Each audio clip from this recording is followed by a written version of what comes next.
తక్కువ జీతంతో బతకలేకపోతున్నారా? జీతం పెరగనే నేను కూడా కారు కొనుక్కుంటా, ఖరీదైన బట్టలు దొరుకుంటా. నిజానికి తక్కువ జీతం అనేందుకు సంతోషించరా. లేదంటే బ్యాంక్ వాళ్ళు కాల్ చేసి నీకు క్రెడిట్ కార్డ్ అంటకెడతారు. నీకు తోల ఎక్కువ కాబట్టి మొత్తం గీకి పడతావు. అక్కడితో ఆగకుండా ఉన్న బైక్ తో సంతృప్తి చెందకుండా ఏ కారులోనో తీసుకునే అవసరం లేకుండా కారు కొంటావు. 4 ఈఎంఐలు కట్టేసరికి ఎందుకు కొన్నానా అనుకుంటావు.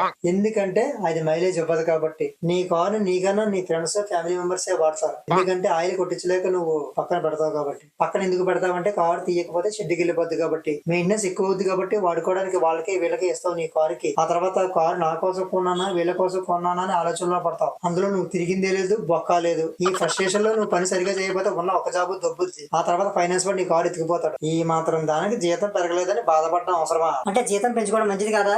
కారు ఖరీదైన బట్టలు తొడుక్కోవడం మంచిది కాదా? జీతం పెరిగితే మంచిదే, కానీ నీళ్ళు అనవసరం ఖర్చులు పెట్టేలా అయితే పెరిగిన జీతానికి విలువ ఉండదు. జీతం పెరగగానే కోరికలు పెంచేసుకోవడం కాదు, కోరికలు పెరిగితే ఖర్చులు పెరుగుతాయి. కాబట్టి ముందు అదుపు పొదుపు ముఖ్యం. కోరికలు అదుపులో ఉండాలి, డబ్బు పొదుపుగా వాడాలి. జీతం పెరగాలి కానీ కోరికలు కాదు.